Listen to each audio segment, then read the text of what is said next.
जिसकी मस्ती जिंदा है उसकी हस्ती जिंदा है, वरना जबरदस्ती जिंदा है। इस देश में बलात्कार करने वाला करोड़ों के मकानों में रह सकता, जो नाचने वाला अरबों खरबों के बंगले और गाड़ी में रह सकता, देश में गद्दारी करने वाला घूस लेने वाला व्यक्ति इस देश में बड़े बड़े बंगलों में बड़ी बड़ी गाड़ी में रह सकता, तो एक साधु को कोई दे दे और वो चश्मा पहन ले तो वो जी सकता है। उनसे हम कहेंगे कि उनकी श्रद्धा यदि जगे, हमारी कथा करवाएं, हम उनके गांव में जहां वो कहेंगे वहां आएंगे, टेंट भी अपना लाएंगे, साउंड भी अपना लाएंगे, यजमान उनको बनना पड़ेगा, 1 रुपया दक्षिणा नहीं लेंगे, वो कथा सुना करके जाएंगे।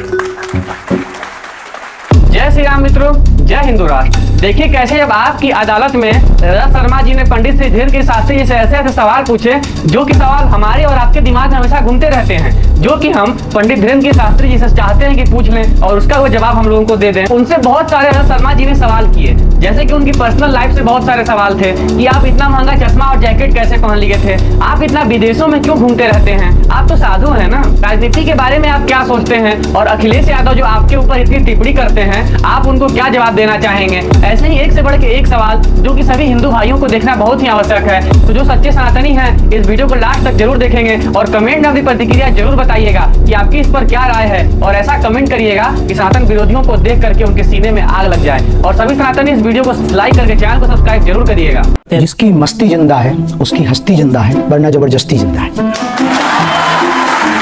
हमारे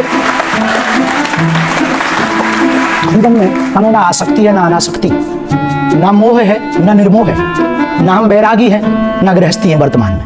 तो भगवान की कृपा से जैसा जीवन है सबकी अपनी अपनी प्रवृत्तियां होती, स्वभाव में साधु में गंभीरता भी होनी चाहिए, चंचलता भी होनी चाहिए, पर जिंदगी को आनंद की तरह जीना चाहिए। इसलिए हम मस्ती के साथ जीते हैं, परवाह नहीं करते कि लोगों को क्या टेंशन है, क्योंकि हम टेंशन लेने नहीं आए, कुछ लोगों को देने आए। तो ये जो आपका चंचल स्वभाव है, ये जो मस्ती है, ये अभी एक्वायर किया है, बचपन से ऐसे है? जन्मजात, और शायद पिछले जन्म का याद नहीं है, लगभग ऐसे ही रहे। हम ऐसे ही हैं। उसके पीछे कारण है कि हमने अपनी जिंदगी में हमारे गुरु से एक बात हमने सीखी। हमारे गुरु ने कहा था कि सीरियस देखना है तो अस्पतालों में जाओ, सीरियस लोग तो अस्पतालों में नहीं जाते हैं। जिंदगी एक संघर्ष की कहानी है, जिंदगी एक ऐसी जुबानी है जिसको जीना है और खुलकर जीना है, ऐसे जीना है कि कोई हमारे जीवन को आए तो इतनी खुली किताब हो कोई भी आकर के पढ़ जाए।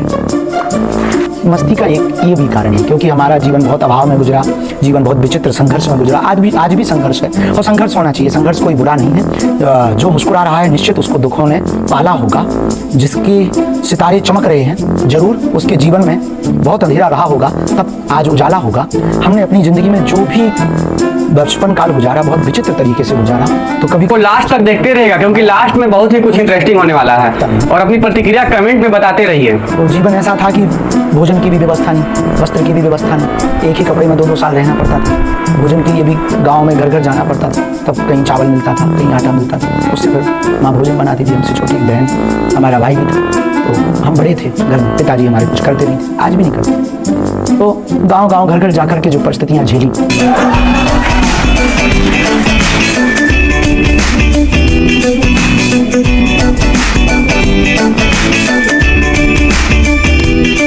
तो आपका चश्मा, आपकी जैकेट सब कुछ ब्रांडेड है, बड़ी चर्चा होती है इसकी। नहीं एक ही है, बाकी तो बहुत लो क्वालिटी के हैं, 60-60 रुपया वाले भी हैं, 20 वाले। कोई आता है और इन लोगों की जो हमारे प्रिय हैं उनकी प्रसन्नता है, जो शिष्य हैं, दीक्षित शिष्य हैं या जो बहुत प्रिय हैं, प्रेम करते हैं, युवान बच्चे आते हैं, गुरुजी आप एक बार ये पहन के दिखा दो, हमें खुशी होगी, हम पहन लेते हैं। और हमें लगता है कि ये बुरा नहीं, इसलिए बुरा नहीं कि हमने ना तो कभी संन्यास लिया ना हम साधु, जब साधु नहीं है ना हमने ऐसी कोई घोषणा की, तो ये पहनना बुरा नहीं है। जब इस देश में बलात्कार करने वाला करोड़ों के मकानों में रह सकता, जो नाचने वाला अरबों खरबों के बंगले और गाड़ी में रह सकता, देश में गद्दारी करने वाला घूस लेने वाला व्यक्ति इस देश में बड़े बड़े बंगलों में बड़ी बड़ी गाड़ी में रह सकता, तो एक साधु को कोई दे दे और वो चश्मा पहन ले तो वो जी सकता है। ये कोई बुराई नहीं। हाँ, जैसे अपनी कथा में क्या कहते हैं, लगा के आग दौलत में, हमने ये शौक पाले हैं, और कोई पूछे तो कह देना कि बागेश्वर वाले। हाँ। तो आग दौलत तो दूसरों की आग लगा रहे हैं आप। नहीं, पहली बात तो लगा के आग दौलत, लगा के आग शोहरत में, लगा के आग दौलत में हमने ये शौक पाले हैं। कोई पूछे तो कह देना हम बागेश्वर वाले, इसका मंतव्य ये है, पहनते हैं अपना नहीं, हम यहाँ बैठे हैं और ये अपना नहीं, इस जगत में अपना नहीं, निर्मोह है, मिल जाए, आओ तो वेलकम, न आओ तो भीड़ कम। पिज्जा खाने को मिला तो भी आप शॉक्ड हो गए थे? हाँ, वो पिज्जा आपके पास सब खबर है। फिर वहाँ कथा हुई तो यजमान जी और सब लड़के बहुत अच्छे मिल गए, मिल जुल गए और भाव प्रभाव देख करके, कथा देख करके, दरबार देख करके हमने बढ़िया हनुमान जी का नाम लेके 2-3 दिन में जहाँ हनुमान जी ने पूंछ घुमाई तो कुछ अंग्रेज भी चेला बन गए। वहाँ के लोग भी फिर समझ गए हाँ तो ठीक है बाबा बहुत अच्छा है। तो गाड़ियाँ ले करके एक दिन बोले गुरु जी चलो लंदन घुमाते हैं, कुछ दिखाते हैं। तो वहाँ के महाराज जी घूम ही गए, क्या जी ने गए तो बोले आपको हम पिज्जा हमने खाया नहीं। हम जैसे उतरे तो उस पर लिखा था पिज्जा हट। कहा कि इसमें लिखा है हट। बोले अच्छा मतलब मकान होता है। और हमने जब गोल में मन को देखा वो पिज्जा ऐसे प्लेट में धरे खाए लंबी सी वो हाइट भाई वो सफेद हमने देखा। तो हमने जब उसके पिज्जा पे चली हुई देखी हमने कहा ऐसा लग रहा है जैसे छोटे बच्चे ने जुकाम कर दिया। हमने कहा ये क्या है, बोली यही पिज्जा है। हम कहीं हमारे यहाँ तो ठंडियों में तो छोटे बच्चों को जुकाम होता है। भैया बचा बात सिले चलो हमें निकाला। भगवान की कृपा से आज तक अन्न का तिरस्कार नहीं है, अन्न भगवान क्षमा करना हमको। तो अन्न का तिरस्कार नहीं है लेकिन हमने आज तक तिरस्कार तो हमारे जीवन में हम यही कहेंगे जो हमने भूल की वो बाकी बचे। पढ़ना बहुत जरूरी है। अपने बच्चों को आप कपड़े देना या ना देना, संपत्ति देना या ना देना, बच्चों को शिक्षा जरूर देना। आप बच्चों को शिक्षा दोगे, भले ही आप बड़े घर में बेटी का विवाह ना करवा पाओ, बड़े घर में अपने बड़ा मकान देकर के बालक को ना जा पाओ, यदि शिक्षा देकर के अपनी बेटी को और अपने बच्चों को देकर के जाओगे, संस्कार देकर के अपनी बेटी और बच्चों को जाओगे तो वो बिना मकान के भी अपनी शिक्षा के बल पर मकान भी बना लेंगे, दुकान भी बना लेंगे। बजरंगबली दुबई में भी मिले। हाँ मस्कट गए, ओमान गए, वहां भी मिले, दुबई में भी मिले। और दुबई में वहां के एक कल्चरल मिनिस्टर हैं शेख नयान, वो भी मिले। हाँ भारत में है दिक्कत, भारत में लगता है कि हम मुसलमानों के विरोधी, बल्कि जहां रियल वाले मुसलमान रहते हैं वो तो सब रेड कारपेट बिछा के हमारा स्वागत करते हैं, क्योंकि हम आदमी बहुत अच्छे। हमारा उद्देश्य है कि जीवन विद्यार्थी में ही रहना चाहिए, पढ़ते ही रहना चाहिए। और जो काम हम कर रहे हैं उस कार्य में हनुमान जी की कृपा और गुरु का प्रसाद तो यही है। आने वाले दिनों में सब युवाओं को भी कहेंगे किसी भी उम्र में पढ़ाई की जा सकती है। किस विषय पर पीएचडी करेंगे आप? पीएचडी हमारा उद्देश्य है कि कैम्ब्रिज या ऑक्सफोर्ड यूनिवर्सिटी में हो और भूतों पर। ये सुनकर के आप बहुत हंसेंगे, एक विषय अभी शुरू हुआ है ऑक्सफोर्ड यूनिवर्सिटी में भी, कैम्ब्रिज में भी और अमेरिका की भी बहुत सी यूनिवर्सिटियों में। एक विषय हुआ पैरानॉर्मल नाम का एक सब्जेक्ट स्टार्ट हुआ है। पैरानॉर्मल मीन्स अदृश्य शक्तियां, भूतों के बारे में जानना। हमारा काम ही है भूत भगाना। इस देश में बहुत से लोग हमारे ऊपर उंगली उठाते हैं, इस देश में हमारे ऊपर बहुत से लोग लांछन लगाते हैं कि हम अंधविश्वास फैलाते हैं। और खास करके महाराष्ट्र में अंधश्रद्धा निर्मूलन समिति के कुछ सदस्यों ने हमारे ऊपर उंगली उठाई थी। उसी दिन हमने विचार कर लिया था इसका हम प्रमाण पत्र भी लेकर के आएंगे और ये तथ्य के साथ में हम कार्य करेंगे। अभी गुरु के द्वारा ज्ञान से ये कर रहे हैं कि विज्ञान को जोड़ करके पीएचडी करके पैरानॉर्मल पर काम करके लोगों की नकारात्मकता को दूर करेंगे। सुरेश यादव की बात सुन रहा था, वो कह रहे थे कि अगर आपको बागेश्वर बाबा की कथा करानी हो तो 50 लाख रुपए खर्च करने पड़ते हैं। गरीब आदमी तो हैसियत ही नहीं है उनसे कथा करवाने की।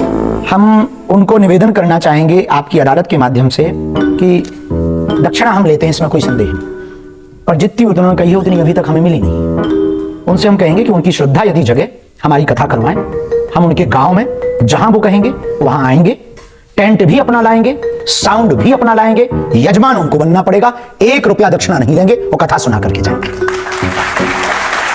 आदिवासियों की कथाएं, आदिवासी क्षेत्रों में जाकर के उनको यजमान बना करके अपने टेंट लगाकर अपना साउंड लगा करके कथा की। ये इसका गुणगान नहीं उन्होंने आज तक किया।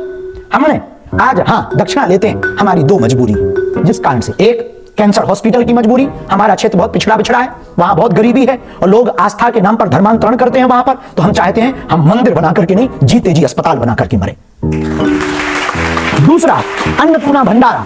यदि देखो हमारे पिताजी तो मुख्यमंत्री नहीं थे, तो अब व्यवस्था चलानी है तो दक्षिणा तो लगेगी। कोई श्रद्धापूर्वक दे देता है तो हम मना नहीं करते, लेकिन यदि कोई इस देश का व्यक्ति इतना अमीर दिल का हो जिसका जमीर जागे, हमारे कैंसर हॉस्पिटल और हमारे अन्नपूर्णा की सेवा का संकल्प ले ले और वो करने को तैयार हो, हम आपकी अदालत में ताल ठोक करके वो हनुमान जी लेकर के आए, इनकी कसम खाकर कहते हैं जब तक जिएंगे 1 रुपया अपनी जेब में नहीं लेंगे, उसको ही देंगे। बस ये 2 सपने वो पूरे कर देंगे, हमें कोई अपेक्षा नहीं। हमारा भजन, हमारी कथा, हमारे प्रवचन कभी भी धन के लिए नहीं है। हाँ अब कोई देता है तो सदुपयोग में लगाने की प्रेरणा यदि दे दी जाए तो क्या बुराई।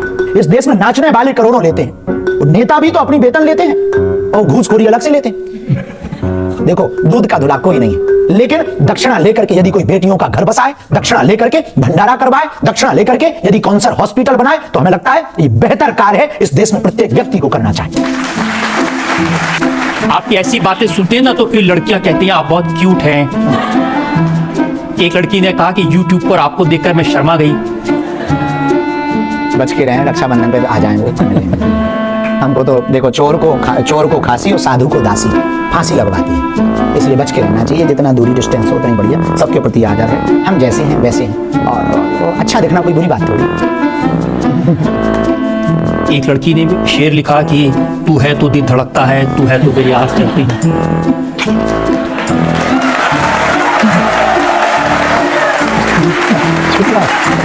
ये बहुत लफड़े चलते हैं, ये साइड के लफड़े हैं, चलते रहते हैं। लोग न जाने क्या क्या कहते रहते हैं। उन पे तो भगवान की बहुत दया है, और भगवान की दया है, भगवान बचाए हैं और बचाए रखें। हमारी ऐसी बुद्धि रखें कि हमारे कारण, हनुमान जी से यही प्रार्थना है, सन्यासी बाबा से, हमारे कारण हिंदुओं को नीचा ना देखना पड़े, ऐसी हमारी बुद्धि भगवान बनाए रखें। लेकिन आप भी तो कहते हैं ना कि इन आंखों को आदत हो गई तुम्हारी।